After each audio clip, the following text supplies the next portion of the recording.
ان اقیم الدین کہ قائم کرو دین کو۔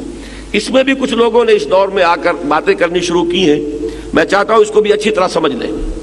قام یقوم کے معنی کھڑا ہونا، اور اقام یقیم کھڑا کرنا۔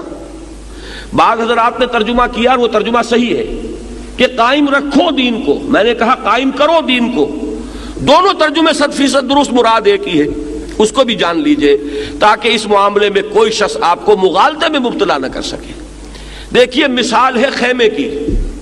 خیمہ اگر کھڑا ہے تو کھڑا رکھا جاتا ہے۔ آندھی آ رہی ہے، اس کے کھوٹے مضبوط کرو، رسی دیکھو کوئی کمزور تو نہیں۔ یہ بھی ہو سکتا ہے کہ جب جھکڑ آ رہا ہو تو آپ رسیوں کو پکڑ کر کھڑے ہو جائیں، آپ بانسوں کو پکڑ کر کھڑے ہو جائیں کہ خیمہ گرنے نہ پائے۔ یہ کیا ہے؟ خیمے کو قائم رکھنا، اس لیے کہ کھڑا ہے۔ اور اگر خیمہ گر جائے تو سیدھی بات کیا ہوگی؟ اب رکھیں گے کس چیز کو؟ وہ تو گر چکا۔ اب ترجمہ ہوگا قائم کرو، اس خیمے کو قائم کرو اور پھر قائم رکھو۔ یہ دو چیزیں ہیں کہ جن میں مفہوم کے اعتبار سے، مراد کے اعتبار سے کوئی فرق نہیں۔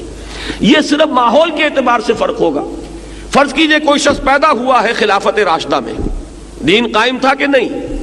اب وہ قائم کرے گا کس چیز کو؟ دین تو قائم ہے، اب اس کا فرض کیا ہوگا؟ دین کو قائم رکھو۔ جو کام کیا حضرت ابو بکر صدیق نے، آندھیاں آئی تھی کہ نہیں آئی تھی؟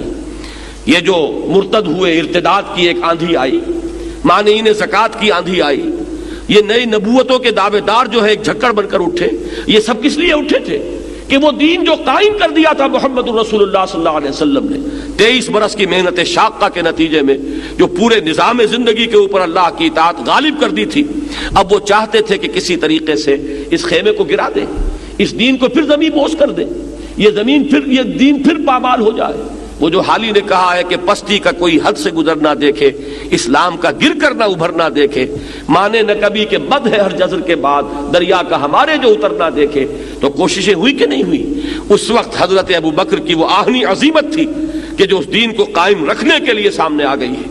تو یہ جان لیجئے کہ خلافت راشدہ میں دین کو قائم رکھا گیا، نہ یہ کہ قائم کیا گیا۔ قائم کیا تو محمد رسول اللہ نے صلی اللہ علیہ وسلم، انقلاب عظیم جو آپ نے برپا کیا۔